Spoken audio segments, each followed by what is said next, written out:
For yield signs and other things, it was easy.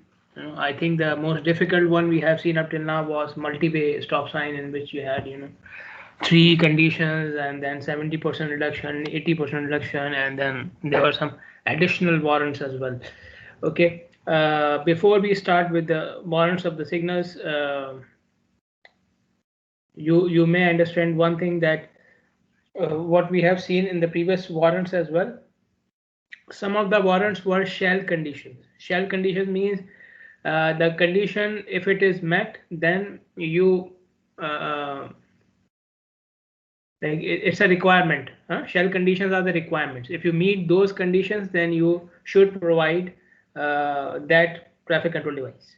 Okay, so shell conditions are the required conditions. Okay, then we have some should conditions. Should conditions are recommendations. If you meet that condition, most probably you should apply that control device. Okay, and then we have some may conditions which are optional. Okay, so you may look for these conditions and you may not look for these conditions. It's up to you. Okay, it's totally up to you. Like, they are not in the main focus of the study. Okay, so shell conditions are requirements. Should conditions are recommendations, and may conditions are optional. Okay, now for signals we have 9 warrants. Okay, three of them are related to vehicle volume, one related to pedestrian volume, one school crossing, coordinated signal system, crash experience, roadway network, and intersection near a grade crossing. And in all the like in most of the warrants, we can apply a 70% reduction for small towns. If you are considering putting a signal for a small town, what is a small town? Which has population less than equal to 10,000 people, that is considered as a small town. So in those towns, some of the warrants may be tested for only 70%. Okay, so whatever number is given, you can, if you meet 70% of that in a small town, you can go ahead with the signal. And for high-speed roads as well, same reduction can apply to high-speed roads as well. What are high-speed roads? More than 40 miles per hour. More than, like, generally. Okay, I will show you another case where 40 miles per hour is not used. Okay, but generally high speed is considered, or I can say between 35 and 40. Let me make it easier. High speed is considered between 35 and 40. Okay, let me write it here. You can write it in your own notes as well. Okay, so between 35 to 40 is considered as high speed road. Okay, so if you have a low population town or a high speed road, then you can reduce the warrant limit to up to 70%. Okay, let us start with 8-hour volume. Okay, so we have two conditions for 8-hour volumes. If you meet any of these conditions completely, any of them, signal is required. If you meet both the conditions up to 80%, then signal is required. If you have a low volume, low population town or high speed road, then meeting 70% for any of them will require a signal. Okay, so condition 1, A and B met 100%, or condition A and B both met 80%, or condition A or B met 70% for low population town or high speed road. Okay, now how do you read them? So in each condition you can see two parameters. Each condition has two parameters: vehicles per hour on major street and vehicles per hour on higher volume minor street approach. Okay, so this is combined for both the approaches, coming and going both, and this is for any of the direction where you see the higher volume. And this volume, these numbers are vehicles per hour, average vehicles per hour for 8 hours of the day. Average vehicles per hour for 8 hours of the day. So you have the 8-hour volume, you take their average, like you, for example, the total volume is, let's say, for 8 hours, the total volume is, let's say, 4,000 vehicles. 4,000 vehicles, you divide by 8, you will get per hour volume for those 8 hours. Okay, so total volume divided by the 8 hours. Okay, So total volume for both approaches of major street divided by 8, and total volume for the higher approach, the higher volume approach of the minor street divided by the 8, and you get the number, and then you check with these numbers. Okay, for our convenience, they have mentioned the 100% criteria, the 80% criteria, and the 70% criteria as well. 56% I don't know where they applied. Okay, it's not mentioned, like it's not mentioned in the rules. Okay, I think it's mentioned in the footnotes of the figure. I did not copy it, but it's not mentioned in the rules. Okay. So for example, the total volume for the major street is 500 vehicles per hour or more than 500 vehicles per hour. So this parameter is met if you have one lane on major street and one lane on minor street. Okay, so you have to keep the number of lanes. You have to check the number of lanes from here. So let's say we have one street on the major road, one street on the minor road, and the total volume of minor road for 8 hours is 500 vehicles per hour, more than 500 vehicles per hour, and the higher volume on the minor street approach is 150 vehicles per hour, more than 150 vehicles per hour. You meet this warrant. You meet this condition. Now you don't have to look for anything else. Just put the signal. Okay. If you are not meeting this condition, then you come here. Okay. And then this is for interruption of continuous traffic. So what is the difference between condition A and condition B? In condition A, we are checking the magnitude of the volume, In condition B, we are checking the interruption caused by minor street to the major street. The interruption caused by the minor street to the major street. So if the minor street volume is very low and the major street volume is very high comparatively, okay, we are talking about comparative terms now. So if comparatively minor street volume is very low, major street volume is very high, you can see here 750 and 75, see 600 and 60. So minor street volume is only 10%, around 10% of the major street. So what will happen? One of the two things will happen. When there's so much difference in the volume of major street and minor street, one of the two things will happen. Either people from the minor street will not get a chance to enter the intersection because there's so much traffic coming from the major road. They will not have any chance to enter the intersection. Either this will happen, and obviously this will result in a very long queue on the minor street. Okay, because people are not getting the chance to enter.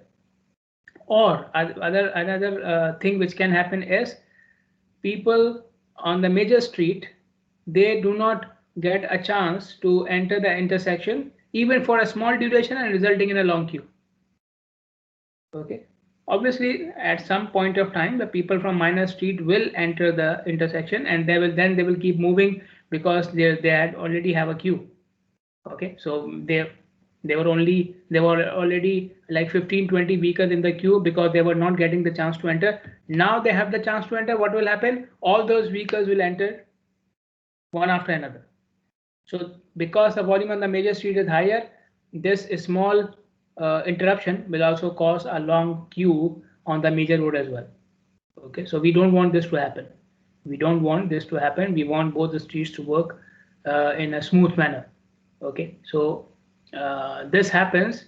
So in the end, you are having long queues on both sides. Whenever one street gets the chance, there's the long queue on the other street. Okay, so to avoid that, you put a signal.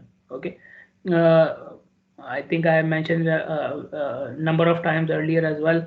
So you come to your Sheikh Salman Highway near the driving school. Now they have put a signal. Before, the signal used to happen for people who are coming out of the Ramli Mall.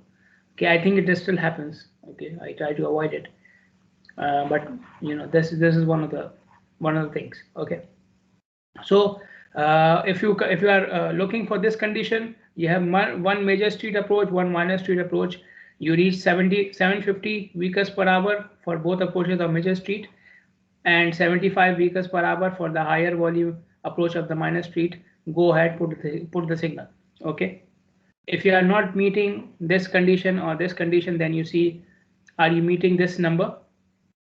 Okay, so if the total volume on major street is 400 or more, and the total volume on minor street is 120 or more, and now you cannot stop here, you have to meet this one as well. Total volume on major street should be more than 600. Total volume on higher minor street approach should be more than 60. If you meet both of them, then go for a signal. Okay. If you are not meeting any of these conditions, but you have a low population town, then you just look for these numbers. Meet 350 and 105, put a signal. Meet 525 and 53, put a signal. Okay. Again, in that case, if you have a low population town or a high volume road, again 70% for any of them. 70% for any of them. You don't have to check for both of them. Okay. The next condition is for 4-hour vehicular volume. So the previous warrant was for 8 hours. This one is for 4 hours. And again, same thing. Take the minor street high volume and take the total volume of the major street and divide by 4 to get the per hour volume for the 4 hours of the day. And you check from these curves. Okay, so again you will plot them here. Okay, so for example, your major street total is 800 and your minor street total minor street high volume is 200. Okay, so 800 from here, 800 from here, so you will end up here along this line, and 200 from here. So you are here. Okay, so each curve is for according to number of lanes. Okay, so if you have only one lane on each road, then you have met the warrant. Okay, then you can go ahead, put a signal there. Okay, so for putting a signal, you must be above the curve, and each curve is for a different number of lanes. Okay, so one lane and one lane, two lane and one lane, and two lanes and two lanes, both roads. Okay, when I say 2 lane and 1 lane, most probably which road will have 2 lanes? I am saying 2 lanes and 1 lane. So most probably which road will have 2 or more lanes? The major road. The major road. Okay, most probably if you are having a minor road which has 2 lanes and a major road which has 1 lane, that means you have some problem. So again, we have 2 curves. We have 2 curves. So one for normal conditions, the other one for a small population and high speed road. Again, high speed here also means 40 miles per hour. Then warrant 3 is for peak hour. This is condition A of the warrant. Okay, for warrant 3 we have 2 conditions again. So this is condition A. Okay, again you have 2 curves, same thing, but now these volumes are for the peak hour. Okay, again major street both approaches, minor street higher volume approach, you plot them here, but only for the peak hour. So in the previous 2 warrants you were taking 8 hours and then taking the average and taking volume for 4 hours and then taking the average. Here it is very simple, just take the peak hour. Okay, so this curve is for normal conditions and this curve is for small community and high speed roads, and again the curves represent the same thing. Now you can see in here I had some numbers here. Okay, and here again I have some numbers, so you can see up to the curve is not going down. Okay, so this is the minimum for each curve, so they call them the threshold values. Okay, threshold values. Okay, so this is the minimum threshold. If the volume is less than this, then don't consider the signal at all, don't have to check it. If you have volumes which are going below this value, 75 for 1 lane and 1 lane, 100 for 2 lanes. Okay, if you are going below this, then no need to check. No need to check. Minor volume is, if it is less than 75 for 1 lane or less than 100 for 2 lanes, no need to check. Okay, go ahead then. Just this warrant is not applicable. Okay, this is warrant the condition B for warrant, and condition B is applied if you have a stop sign. So minor street already has a stop sign. Then you can also check for conditions of warrant 3B. Okay, what are the conditions of warrant 3B? You have to meet all these conditions. Okay? All these conditions, and they have put a very important explanation, important in case of you, because I have seen most of the students make this mistake in traffic engineering course. So when we say peak hour, it doesn't mean it should be from the first minute of the hour to the last minute of the hour, the clock hour. Okay, it can mean any 4 consecutive 15 minutes period. Peak hour means any 4 consecutive 15 minutes period. Okay, so peak hour doesn't mean 4 to 5 p.m. It can be 4:05 to 5:05 as well. Keep it in mind. Peak hour, whenever you say peak hour or 4 hours or whatever, it doesn't have to start from the first minute of the clock hour. Okay, it can start from 4:10 as well, 4:15 as well, okay, 3:10 as well. I'm just giving the example for, okay, so it can start from any minute. Okay, the only thing is you complete the next 60 minutes. Okay, 4 consecutive 15 minutes period. Okay, so what are the conditions? Total stop delay for minor street approach, one direction, for any of the minor street approach, which is controlled by the stop sign, like we said at the start, is coming out to be 4 vehicle hours for one lane or 5 vehicle hours for 2 lanes.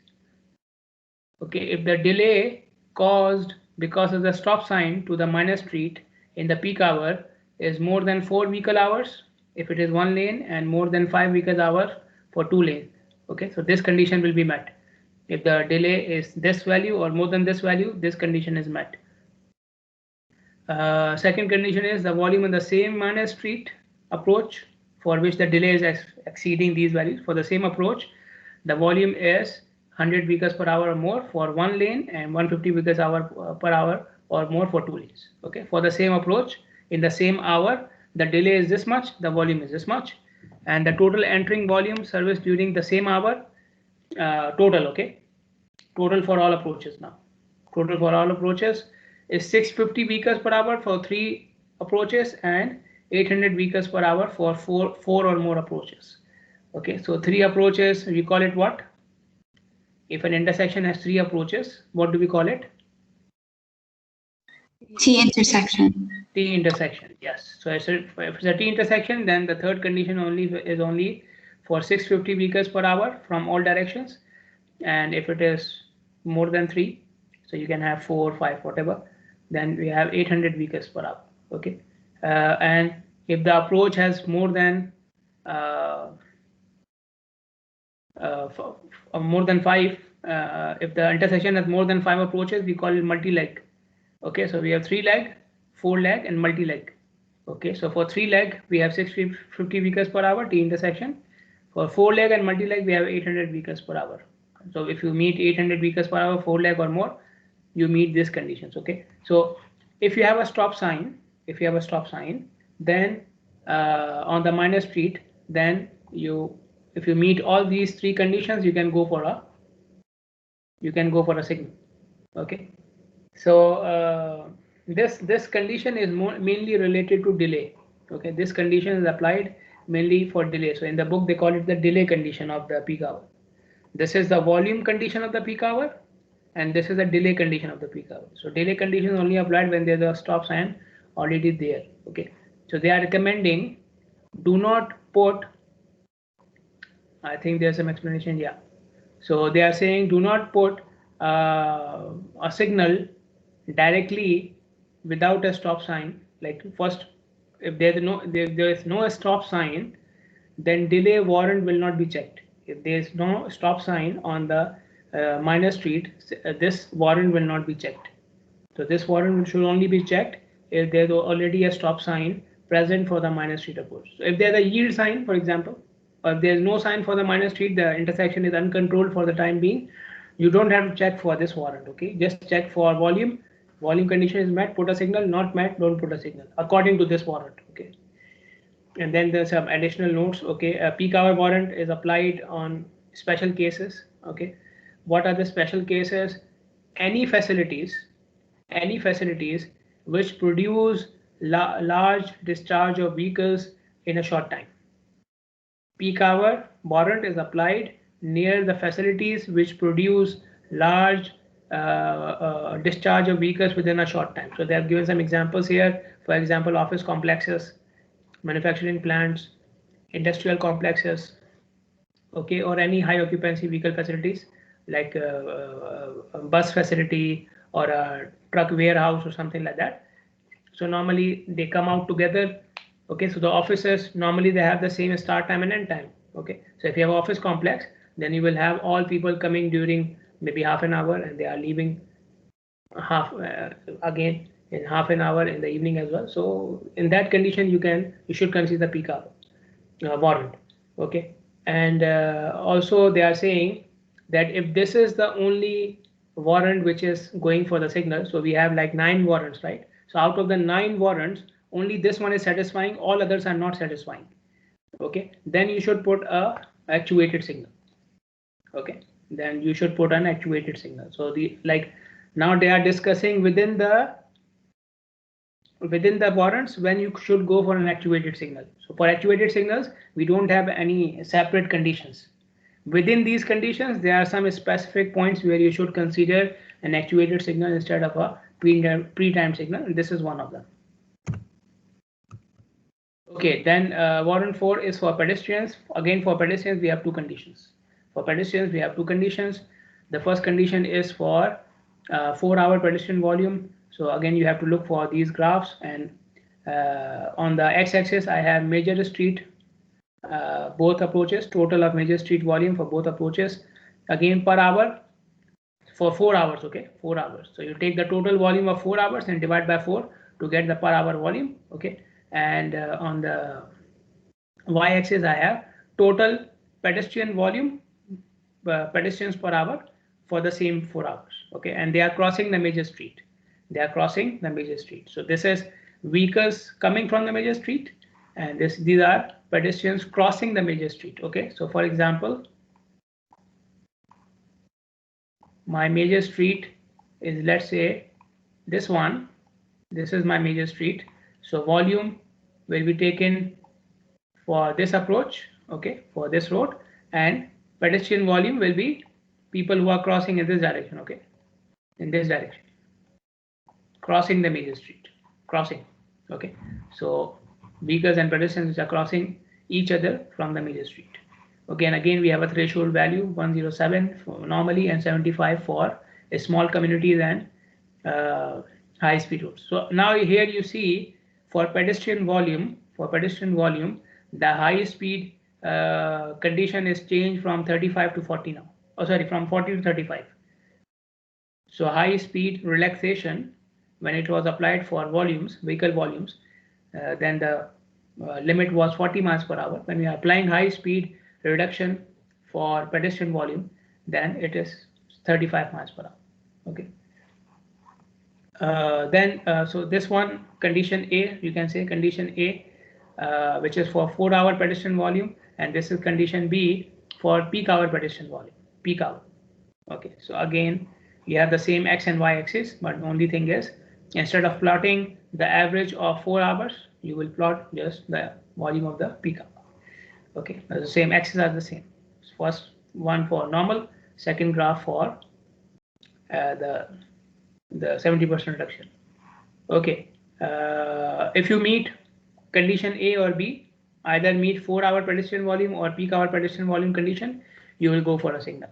Okay, if you are just putting the signal for pedestrians, then you can put an actuated signal. Okay,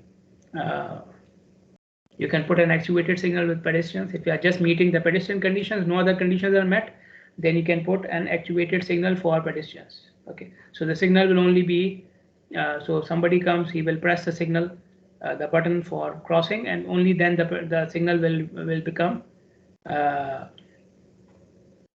green for the pedestrian. Okay, otherwise it will remain green for the vehicles.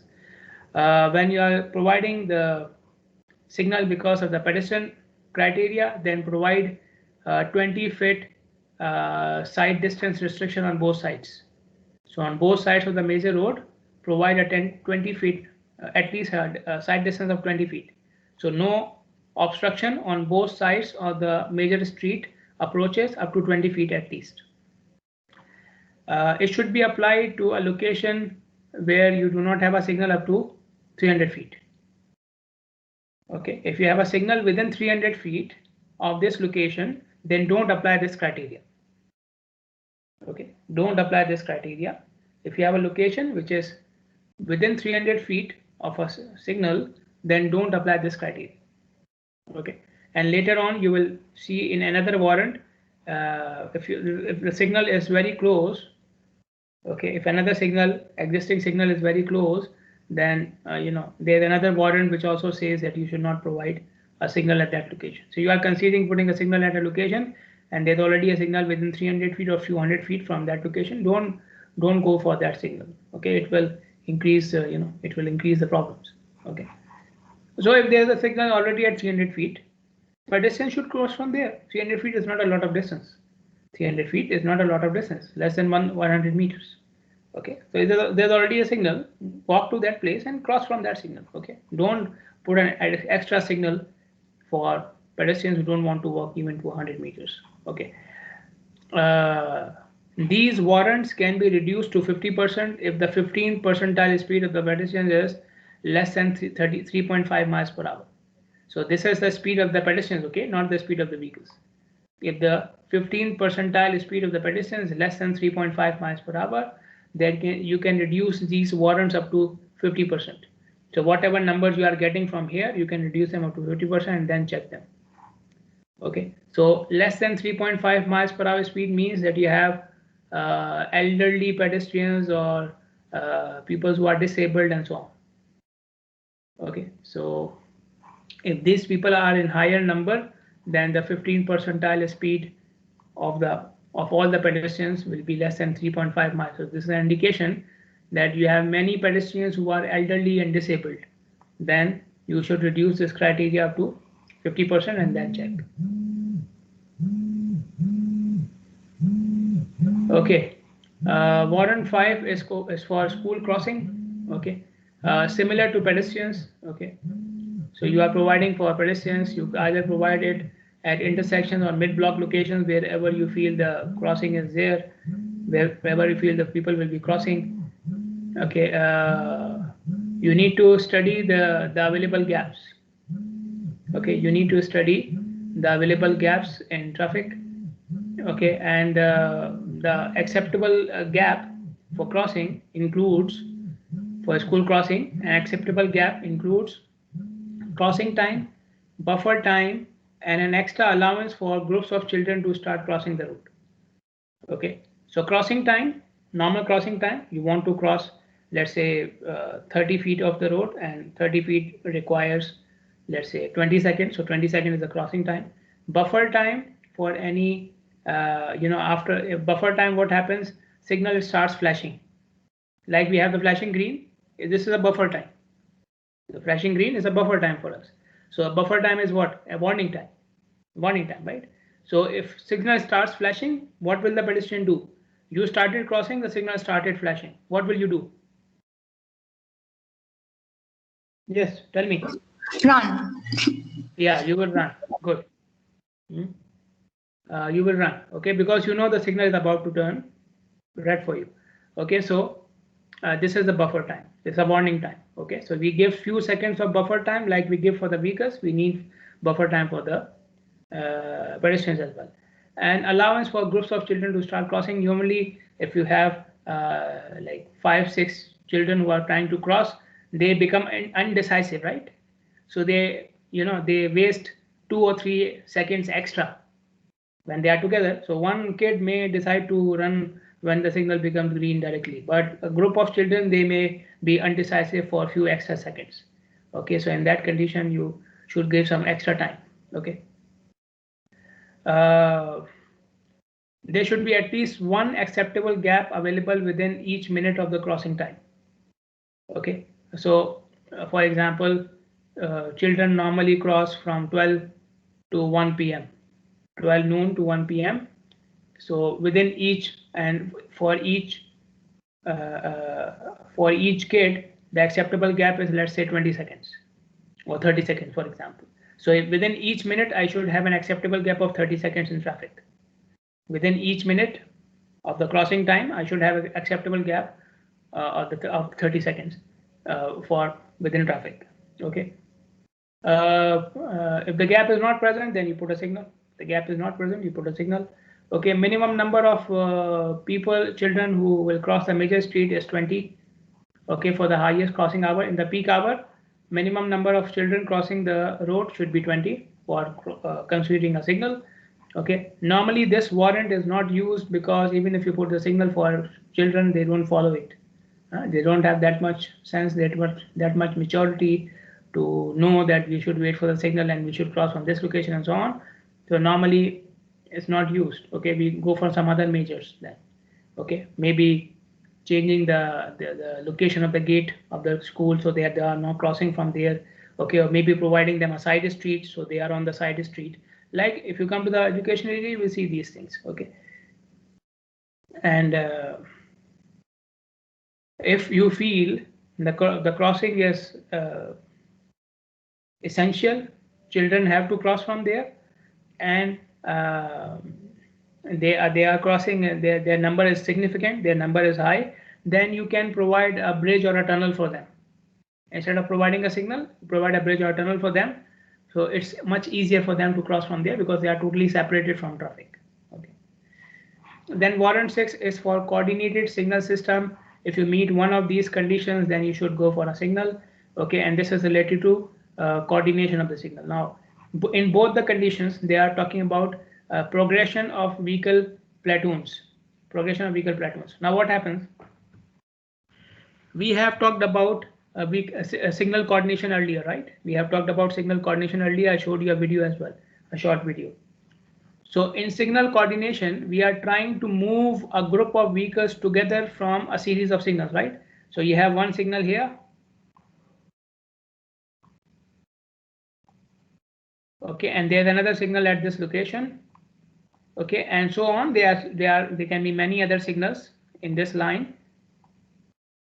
Okay, so you are trying to cross, you are trying to make sure that a group of vehicles, so this is a group of vehicle, okay, this is not one vehicle, this is a group of vehicle. So when this group of vehicle reaches this point, they will find it green and they will continue moving.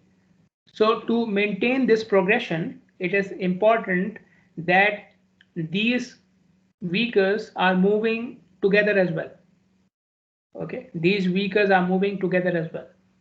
Now this only happens if the signals are close to each other. If you increase the spacing between the signals, I told you, I think last time as well, if you increase the spacing of the signals, I think it was 0.5 miles or something, right? 0.5 miles or something. So if the spacing of the signal is more than 0.5 miles, then normally this group of vehicles starts to dissipate. Some of them become slower, some of them become faster, so they are no longer traveling together. They are no longer moving together. The spacing between them is increasing. Spacing or headway, whatever term you are using, has increased. So some of them are at very high spacing from each other because some of the drivers want to go slow and some of them want to go very fast. So they are no longer going in the form of a group. Okay. So if the signals are not very close to each other, this group of vehicles starts to dissipate. Okay, they start to go far from each other. So they are not traveling together. Okay, so only part of the group of vehicles will reach this point together, and only they will cross without stopping. In that condition, if the platoon or the group has dissipated, then only the vehicles which were in the front, they will be able to move from the series of signals without stopping. So the coordination which you are trying to establish will be ineffective. Your goal was that all vehicles which started from this intersection, they should be able to move through the series of signals without stopping. But only a group of them is moving because you gave them some extra length in which they dissipated. It happens. Whenever you go ahead of the signal, some drivers become very fast and some drivers by nature become slower. So they start to go far from each other. If the next signal is very close, then they don't have the chance to do that. If the next signal is very close, then the faster drivers cannot attain their required speed, and the slower drivers are also trying to reach to the next signal. So they become they are more in the form of a group. So to maintain this progression, you may start considering some extra signals here. So you feel the spacing between the signals is too long and the progression is being dissipated. So to maintain the progression, you put a signal in the middle as well, an extra signal, so that, for example, you feel at this point the progression starts to dissipate. So you have a signal here. So the group will come together again at this signal, and then they will move together to the next signal and so on. Okay. Or they will remain together. Even if this signal is green, obviously you are trying to maintain the progression. So this signal will be green as well. But since they have a signal, they will be moving together. Okay. Since they see the signal, they will not be trying to go too fast, and the platoon or the group will be maintained. Okay. So in this condition, you are trying to maintain the platoon or the grouping of the vehicles to move through the series of intersections together. Okay. And the platoon dissipates if the spacing between the signals is too high. So condition 1 is for one-way platooning, one-way streets, and condition 2 is for two-way streets. Condition 1 is for one-way street, condition 2 is for two streets. Okay. If you, so like I said, obviously you can only meet one of the criteria, right? You can only meet one of the criteria. Either you have one-way street, either you have two-way street. Okay. So if you have one-way street and you feel the progression is being dissipated, provide a signal and somewhere in the middle. And if you have two-way street, again you feel platooning is being dissipated, provide a signal. Okay. But again, make sure that your extra signal is not decreasing the spacing between the signals to less than 1,000 feet. So less than 1,000 feet is not a good spacing for signals. Okay, that means you are not giving chance to the vehicles to move at all. If you want to see this happening, Sheikh Salman Highway, you are coming from which one? You are coming from driving school. You're coming from driving school, taking a left turn towards the campus. Okay, so don't turn towards the campus on the main road. Okay, so if you have a tunnel, don't go in the tunnel, the side road which is going below the bridge. So there you will see three signals, and these three signals are very close to each other. And normally, even if the traffic is slightly higher, there's a problem of blocking of the intersections and long queues and so on. Okay, it used to happen very often when the university was on, but now, alhamdulillah, it's not so much. Okay, then we have crash experience. So in crash experience, you have to meet all these three conditions. Okay, in the crash warrant, you have to meet all these three conditions. And keep in mind here, when we talk about crashes, we are talking about crashes that can be solved with the traffic signal, crashes that can be reduced with the traffic signal. What are those crashes? Right angle crashes. Right angle crashes are these: one vehicle going in this direction, the other one coming from the other direction. Crashes involving turning vehicles from the two streets. Okay, so you have one person turning from here and another one turning from here. Okay, and they crash into each other. And pedestrian crossing on the major street. Okay, so these are the types of crashes which you can reduce by putting a signal. Okay, so okay, what are the three conditions? The first condition is that we have tried other alternatives and they are not working. So we already tried roundabout and yield sign and those things, and they are not working. Number of crashes in a 1 year period, 12-month period, is 5 or more. I think 5, right? 5 or more, yes. 5 or more crashes in a 12-month period. So again, they are not mentioning 1 year, calendar year, 12 months, any 12 months. So it can be from February to February as well. Okay. So this is the second condition you have to meet. And the third condition is you are meeting 80% of condition A in warrant 1 or condition B in warrant 2. Okay. So you are meeting the crashes and you are meeting condition A of warrant 1 up to 80% and condition B of warrant 1 up to 80%, any of them, condition A or B. Okay. Or pedestrian traffic is not less than 80% of the pedestrian volume warrant. Okay, so either you are meeting the 8-hour condition up to 80%, or you are meeting the pedestrian condition up to 80%. Okay, and the major and minor street volumes should be for the same 8 hours. Okay, for the minor street, the higher volume can be in different directions of the 8 hours. So in the first 4 hours, this was in the east direction. In the next 4 hours, this is in the west direction. You can consider it to be the same. Okay, if the higher volume direction is changing on the minus street from 1 hour to the other hour, it doesn't matter. You will consider that this is a higher volume approach. Okay, so higher volume approach was on the east side in the first 3 hours. It is in the west side on the last 5 hours. You will consider them the same. Okay, they are the higher volume approaches of the minus street. Okay, so either meet 80% of addition requirement and the above two conditions, or meet 80% of the vehicle requirement warrant 1 up to 80% and the first two conditions, and then you can put a signal because of the crashes. Then we have road network conditions. Okay, if you have two or major routes crossing each other, then you can look for these conditions. Okay, and again, if you meet any of them, you can put a signal.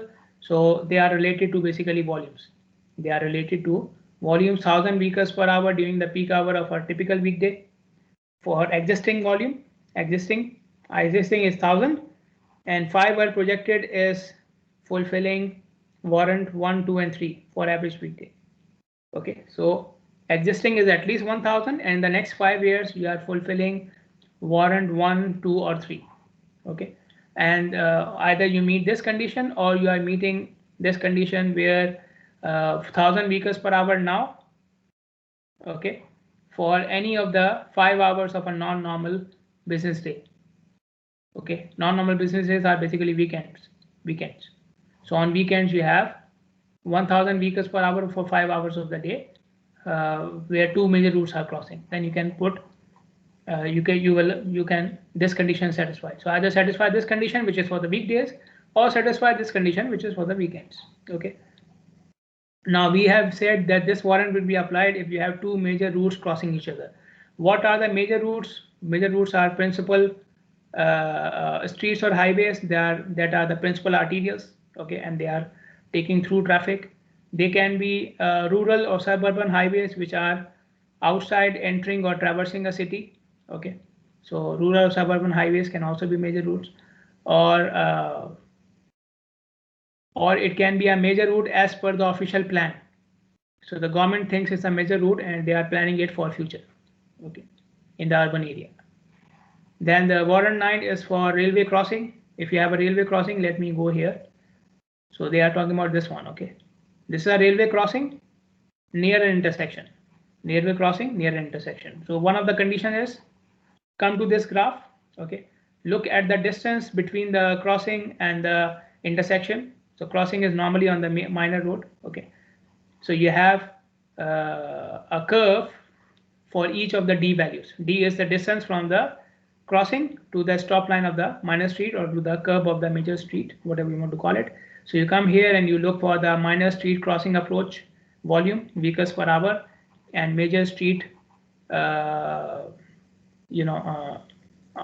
again, minor street higher volume and major street volume of both approaches, and then you look. Okay, again, you must be above the curve. So first of all, find out the D value, then find out the volumes and plot them here and see where you are on the curve. Okay, so this is, second condition. The curve represents the second condition. Okay, and you have to meet both the conditions. Okay, you have to meet both the conditions. So the first condition is you have an approach which already has a stop or yield sign, and the center of the track to the nearest is within 140 feet of the stop line. So D is within 140 feet. So the minor street already has a stop or yield sign, and D is within 140 feet. Okay, then you check for the second condition. Okay, if D is more than 140 feet, then no need to check it. Okay, so this is when you have a minor street with 1 lane approaches, and this is the graph where minor street has 2 lane approaches. Okay. The minor street volume can be multiplied by 3 adjustment factors.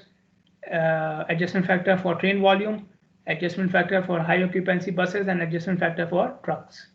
Okay. These adjustment factors will not be applied if you are meeting the base conditions. What are the base conditions? 4 trains per day. If you have only 4 trains per day or less, no need to apply the adjustment factor, the first one. If you don't have any buses, no need to apply the second adjustment factor. If you have 10% or less trucks, then no need to apply the third adjustment factor. If you are not fulfilling any of these three base conditions, then you apply the adjustment factors, and these are the tables for the adjustment factors. Okay, so you can see here. So for trains per day, it is exactly 4, I think. Exactly 4. If you have exactly 4 trains per day, then you can see adjustment factor is 1. Okay. For others, you can see it here. Okay. Let us look at this example. Okay. So we have a two-way stop sign. These are the stop signs. Okay. The black circles are the stop signs. Accidents are given. Peak hour delay is given 30 seconds per vehicle. Okay. Right angle injuries. So accidents are right angle with injuries, left turn with injuries, rear end property damages, and pedestrian with 1 fatality. Okay, so 4 plus 3 right angle and left turn and 3 pedestrian fatalities, and then the major and minor street volumes are given. I think this will take time. I think this we should do it. We should put some time on it.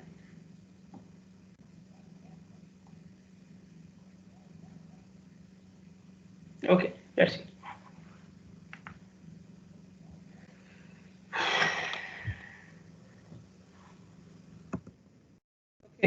Okay. So we'll do it after the break.